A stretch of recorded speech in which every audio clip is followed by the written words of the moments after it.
This is James Taylor, and you're listening to The Creative Life. The Creative Life podcast is a show created for you, the creative. If you're looking for inspiration, motivation, and advice while at home, at work, or on your daily commute, then this show is for you.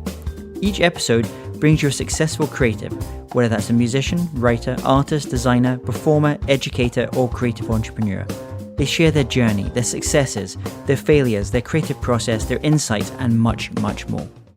In this episode, I speak with venture capitalist Scott Hartley about why liberal arts will rule the world. We also talk about why writing is a marathon and not a sprint. Enjoy this episode.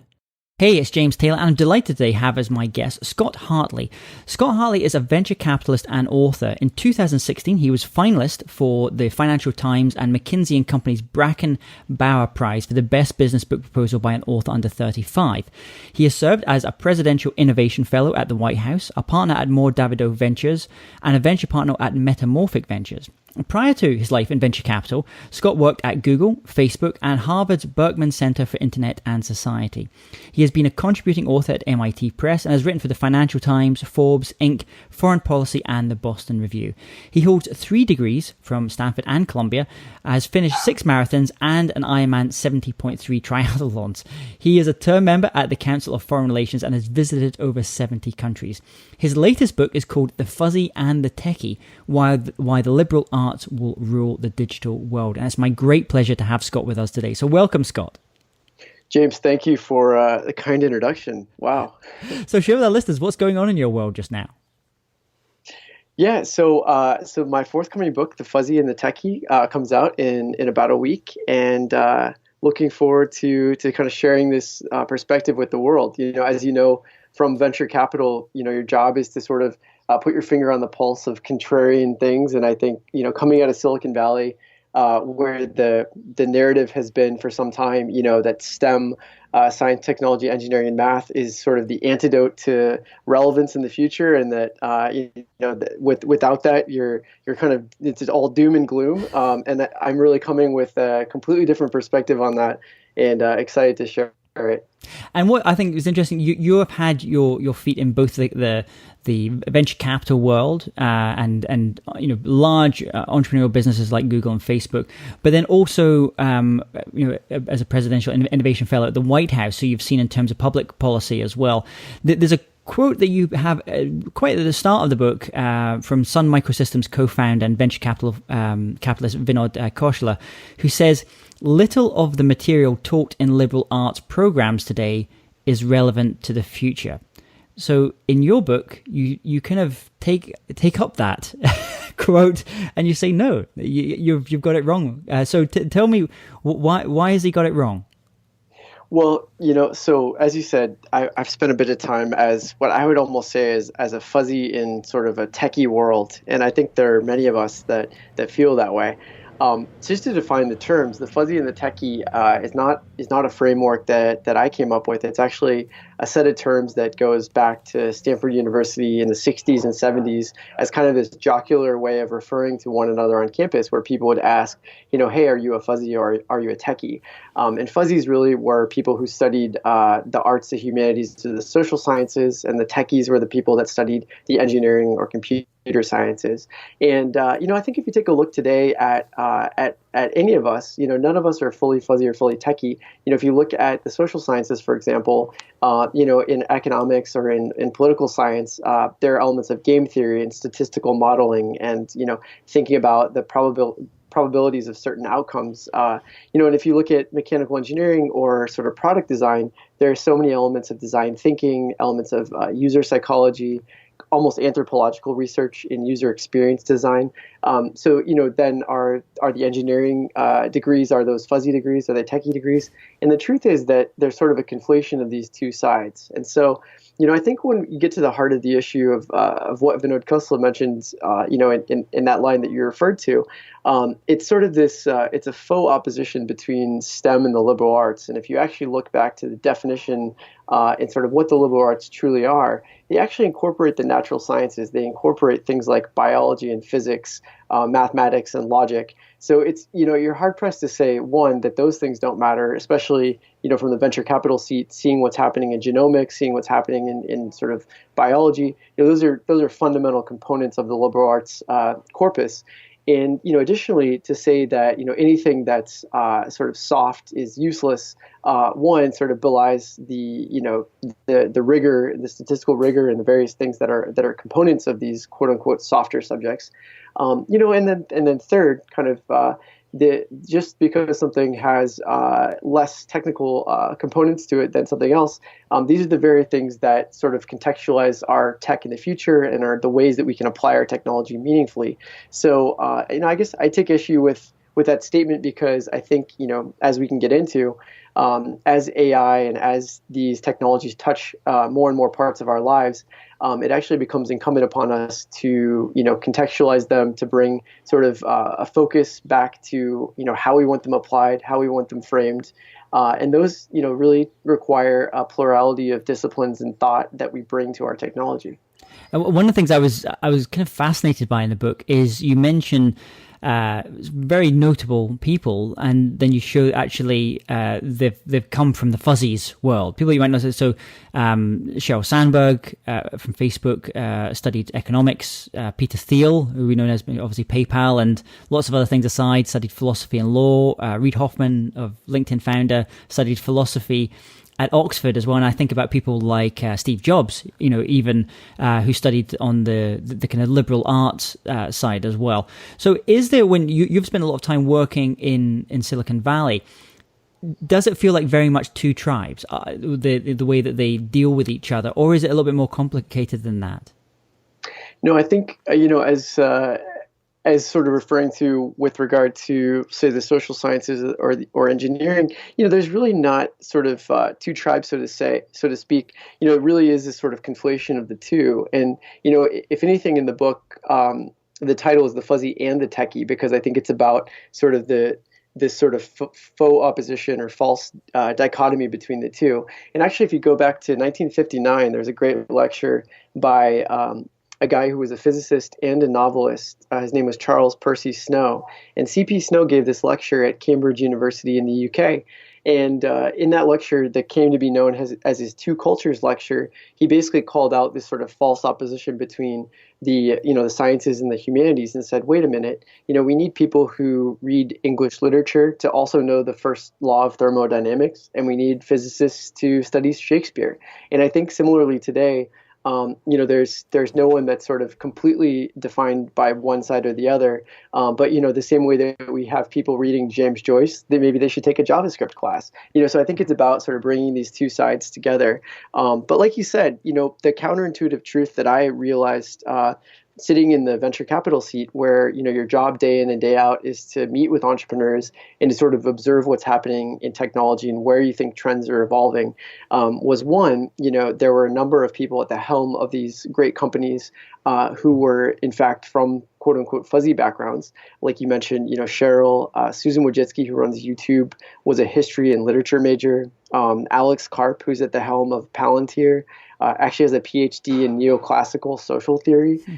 So there are a number of people kind of in and around the tech world who have enough sort of technical literacy to be able to cohere a team around them, to be able to speak, talk the talk. But I think this sort of monolithic idea that Silicon Valley is a walled garden filled with coders and programmers and is simply false. And so I really wanted to take a step back and say, wait a minute, there are a number of people contributing from all these different sides that really make the technology what it is today.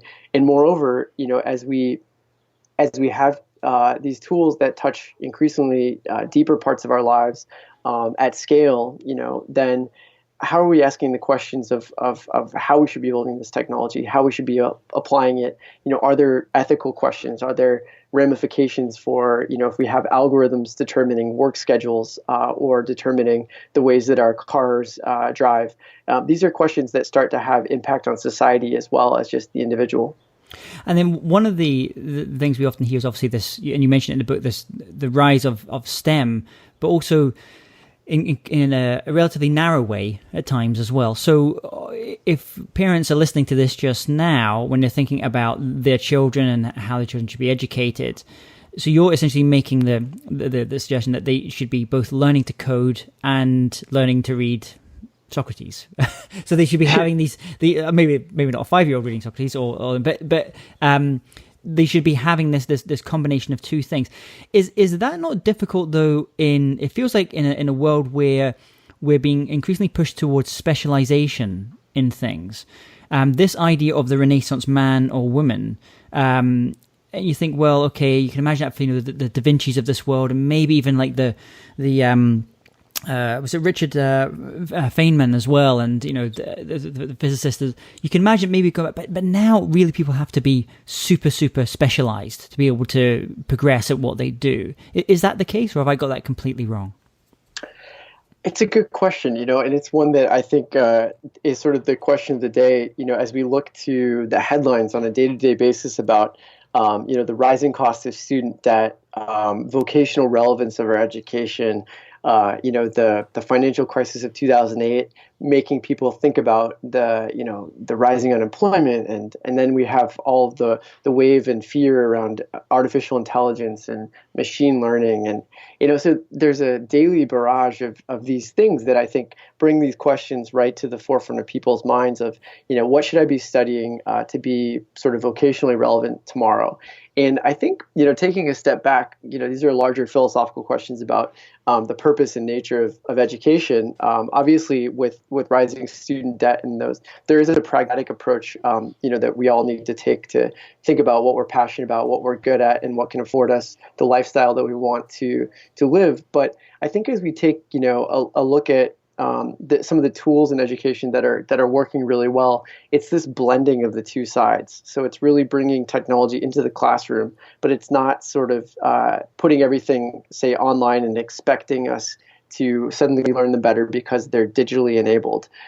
So I think we're seeing a democratization of information and democratization of knowledge through the form of MOOCs, massive online open courses that are, pioneered by some of these great universities around the world, where you can really watch a lecture at Stanford or Yale or any school that are really incredible. But I think, if you go back to even the K through 12, how do you integrate these technologies? How do you think about gaining technical literacy so that you're, able to be fluent with data, able to be fluent with some of these new technologies, but also not not losing the critical thinking skills, the collaboration skills, the raw creativity. And so how do you bridge these both sides? And, I think there's no right answer, but some of the research from the book that I looked at, I looked at sort of Mitch Resnick, for example, at the MIT Center for Lifelong Kindergarten. He talks about sort of, Froebel's gifts. Froebel was the inventor of kindergarten, and you kind of bring these toys into the classroom and you let people play with them. And in some ways, the toys today are the new technologies. So how do you enable kids to engage with these technologies in a way where they still have to leverage critical thinking and collaboration and communication? So some of those environments are sort of self-learning environments. Some of those are where you pose a messy question to kids, where you say, what would happen if our ears were square? It's kind of a funny question that you would ask, but there's no Googleable result, right? You can't simply Google, square ears, what does that mean? You actually have to think about acoustics and physics, and you have to think about sources like, who can we trust and which sources might be relevant? Can we watch a YouTube video? Do we trust that source?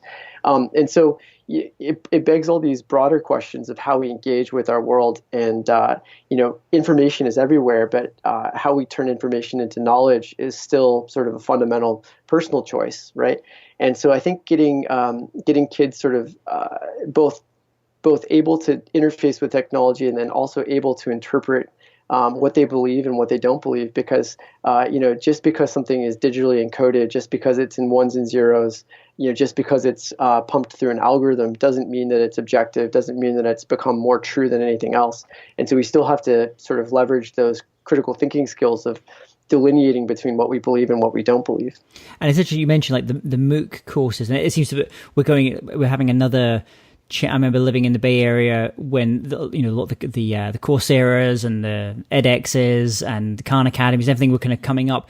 And it's an interesting transition that seems to be going on just now, moving from MOOCs to MOOCs, just the massive online courses being provided by companies, as opposed to it was previously being provided by maybe universities or institutions. And you think about all that knowledge that is inside of organizations as well. I think there was one I saw recently, IDEO, who's great design company, who are now creating their own online courses to be able to kind of show kind of what they do and teach other people as well. So when it comes to your role as a venture capitalist as well, you're always having to, keeping abreast of what's going on, what are the trends, but also maybe what people aren't thinking of at this point. So where do you go to ensure that, where do your new ideas come from? How do you go, where do you go for inspiration? How do you ensure that you have this independence of mind and don't just follow the herd where everyone's saying, actually, it's virtual reality, that's where everyone's going? And how do you ensure that the independence of mind? Yeah, it's so tough. I think because with this sort of always on these always on platforms that we have, we're constantly in recline mode, where we're scrolling through newsfeed, we're scrolling through Instagram, we're scrolling through Twitter, and it can be a very lean back experience. And I think that can lead to certain sort of deductive interpretations of where things might be going. But again, it's sort of determined by those non-objective algorithms and various things that pump what we see into newsfeed. And so taking a step back and thinking about how those things are determined, who's in the room, who's creating those feeds. Those are important questions to ask. What I try to do is absorb as much as I can in that sort of lean back mode, and then also turn everything off and flip the switch and try to be as inductive or as sort of producing as I can be, not just sort of consuming. And what I tend to do is walk. I go on long walks. I also really enjoy listening to podcasts, because I find that I'm sort of stimulated, but I'm also allowing my mind to wander through this kind of peripatetic, process of walking and engaging with content and moving. And that physicality really helps me, I think, get creative.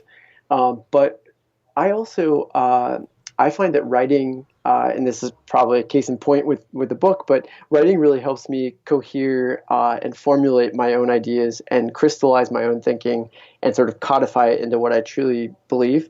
And I think that without the process of writing, for me, I don't have enough conviction to know what I believe, because you're just constantly in this barrage bombardment of other people's opinions. And I think, if you're not producing your own thought, you're being sold someone else's thought. And so I think that, having that white space to be able to sit down with a pad of paper or something, for me, analog, where I can really sort of put pen to paper and think about what have I seen sort of in this lean back mode? What do I believe? And then produce something that's from sort of my own production. So, and I find that on that note, though, where you're trying to make that space, both time space and environment space, talk about going for those walks.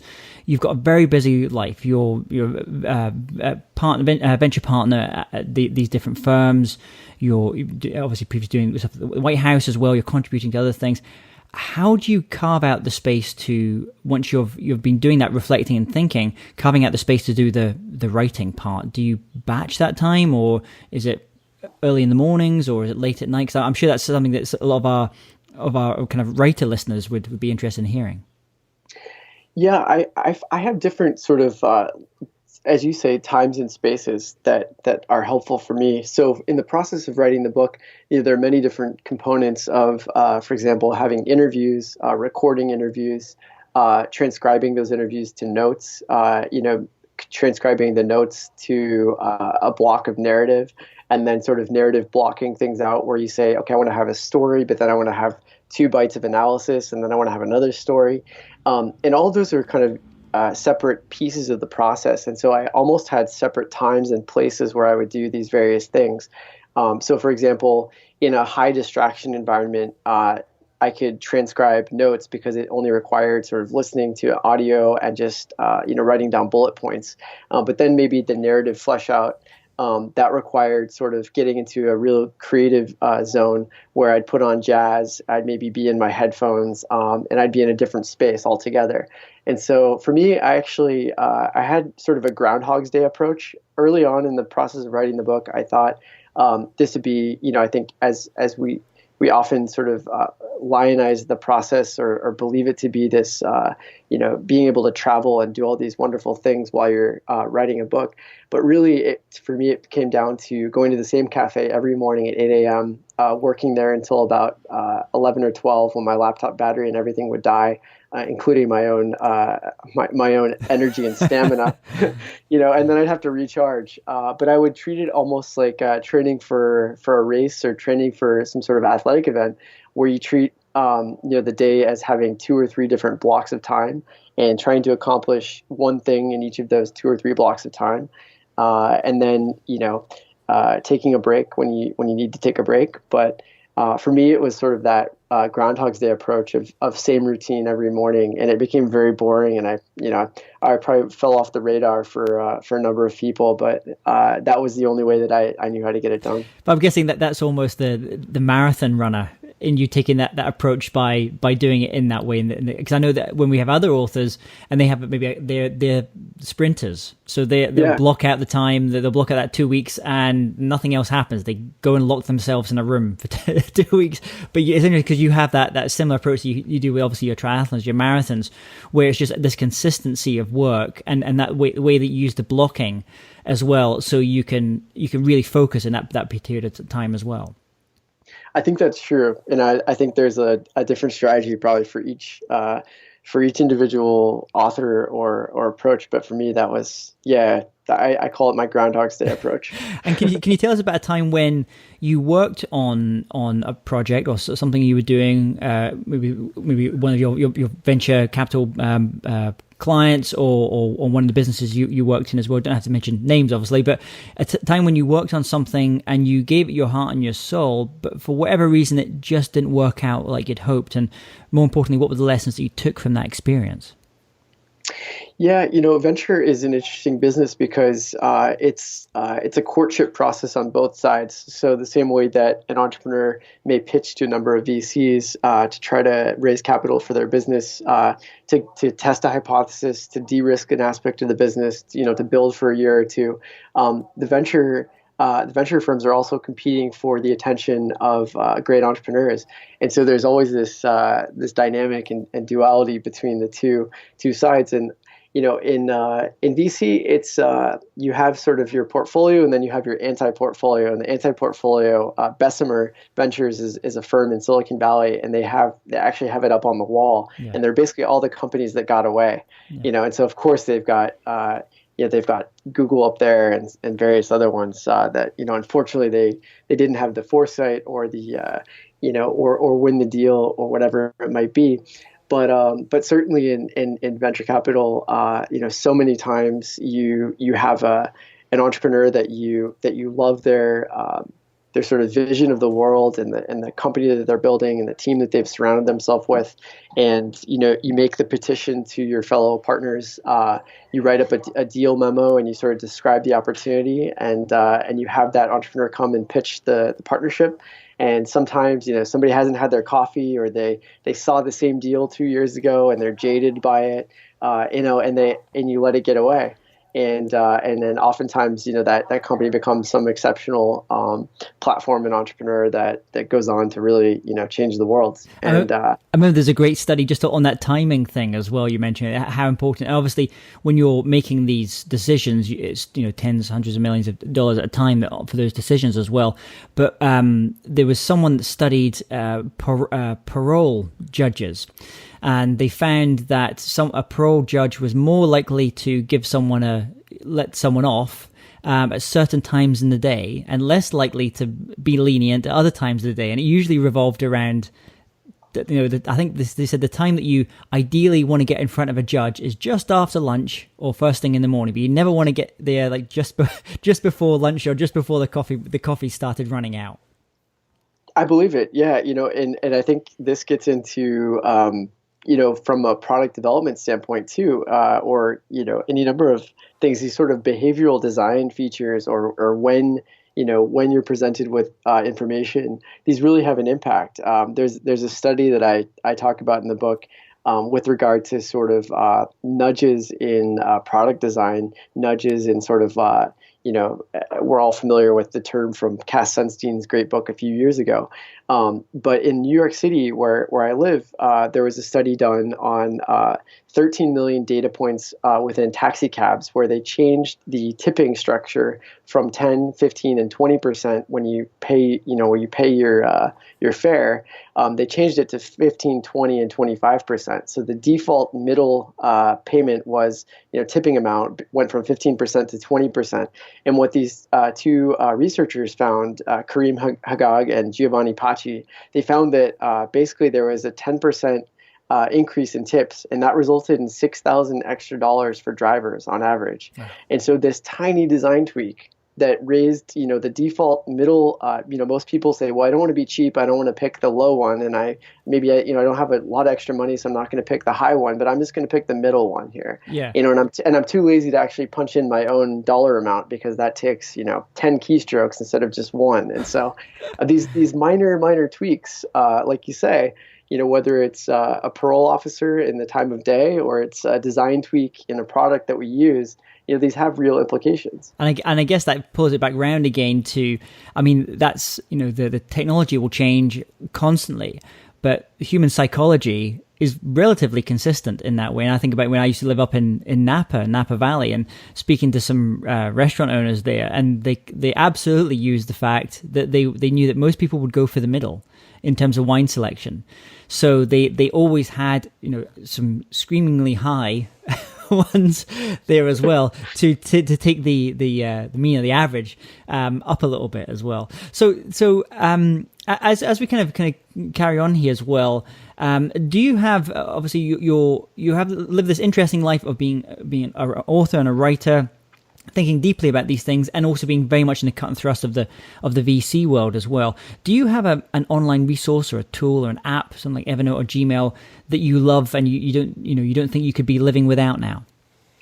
Yeah, definitely.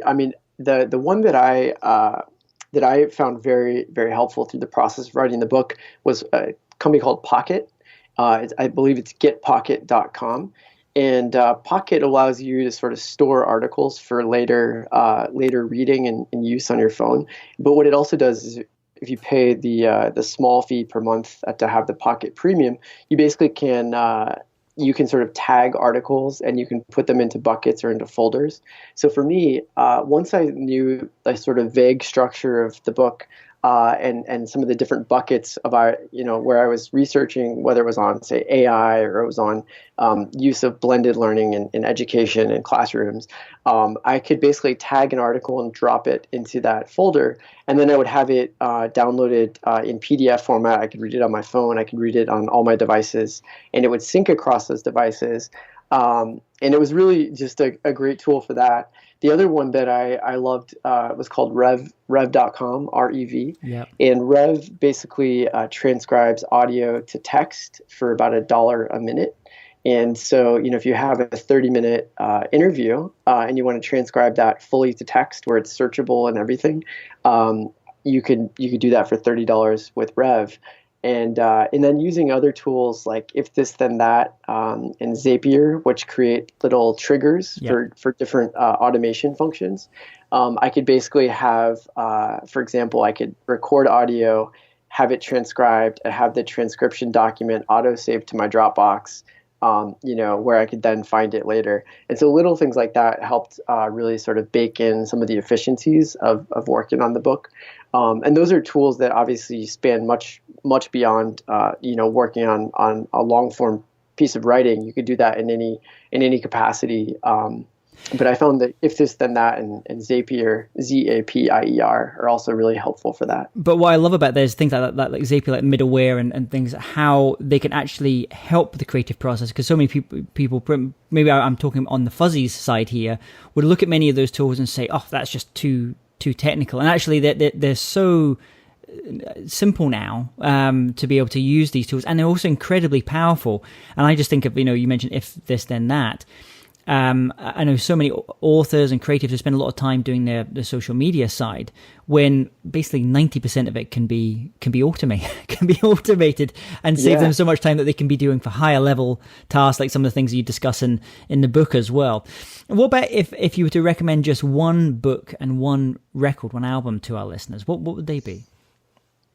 Well, the book is a tough, I'm not allowed to recommend my own book, I assume, right? It's already going to be there anyway. So people go to jamestaylor.me, just type in Scott Hartley. You're going to get the link for that book anyway, so you can choose a completely different book. No, one of the best things about, I think, liberal arts education and about sort of being exposed to this broad swath of ideas and sort of tugging on the mind in different directions, being forced to grapple, with other people's opinions and beliefs, and those are sort of the hallmarks of this type of education. But when I studied at Stanford, one of my favorite classes of all time, it was about 6 people in the room. It was with a PhD sort of Russian literature class with a guy named Joseph Frank, who had written a 6-part or 5-part biography of Dostoevsky. And we read every single book that Dostoevsky wrote. We basically were tasked with reading one book a week for the whole quarter. And one of those weeks was Brothers Karamazov. Another week was The Idiot. Another week was Crime and Punishment. But through that process, I feel like we got to know this author, and we got to know what it was like in 19th century Russia. And so that was fantastic. So I would say, any book by Dostoevsky, but actually that brings up probably one of my favorite authors who people may not be familiar with.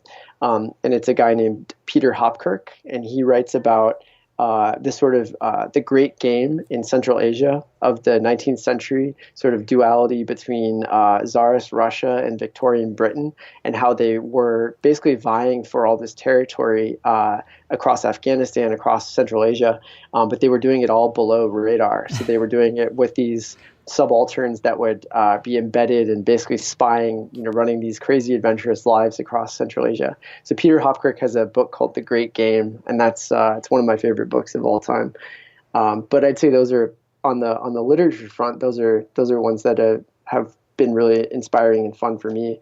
On the album front, I would say I just saw a concert in Brooklyn this past weekend, and it's one of my favorite bands. They're from the Sahel in Africa, kind of on the border of Mali and Algeria. They're Tuareg and Berber, and it's a group called Tinari Wen. It's Tinariwen, but they have this very melodic, almost meditative music from the desert with guitars and drums. And I find for writing as well, it's the type of music you can put on in the background for, 3 hours on repeat and just sort of completely get immersed in the zone. And so that's one of my favorites. Wonderful. And we're going to put all of these links in the show notes. People just go to jamestaylor.me. Just look for Scott Hartley. You'll find all of these links as well. So final question for you. Imagine if you woke up tomorrow morning and had to start from scratch. So you have all the tools of your trade, all the knowledge that you've acquired over the years, but no one knows who you are. You have no contacts. You have to start again. What would you do? How would you restart? That's a great question. I think, this is something that's sort of counterintuitive, but I think what I would do is the thing that I've always found to be the universal language for me as a person is playing soccer. I can go anywhere in the world and I can show up at a pickup soccer game, show up at a pitch and start knocking the ball around, and within half an hour have 10 friends and have experienced sort of this whole new culture. I've done this in Nepal and various places around the world. And I think that for me, that's the universal language. So I think everyone probably has their own universal language where you don't need to speak the language. You don't need to be invited. You just need to sort of show up and have your shoes on. And I find that that'd probably be a great way to bootstrap into any new environment, any new culture, any new location, and meet friends and then go from there. Wonderful. And your new book, the Fuzzy and the Techie, is going to be out by the time this people hear this episode. But what is other ways that people can connect with you, learn more about your writing and what you're up to? Yeah, so the book website is fuzzytechie.com. And we've also got a Facebook page, facebook.com/fuzzytechie. And then on Twitter, my Twitter handle is just Scott E. Hartley on Twitter. And I'd say, I'm available online. I'm easy to find. I'm happy to engage. I'd love to hear people's comments and thoughts about the book, ways that you found it useful or things you disagree with, and and sort of an iterative process. I think the great thing about having written a book on the importance of the liberal arts is it's about posing the questions, not having the answers. And so I think if there's any contribution to people asking more of these questions and engaging with the value of both the fuzzy and the techie and how we blend these two together, that's sort of a win for the book and a win for sort of bringing the liberal arts back to the forefront of culture. Well, Scott, it's been a pleasure speaking to you today, having you on the show and learning about the fuzzy and the techie. And I wish you all the best with the new book and all the work that you're up to on the VC side as well. Thank you so much, James. It's been a pleasure. Hey, James Taylor here again. And if you're interested in living a more creative life, then I'd love to invite you to join me as I share some of the most successful strategies and techniques that high-performing creatives use.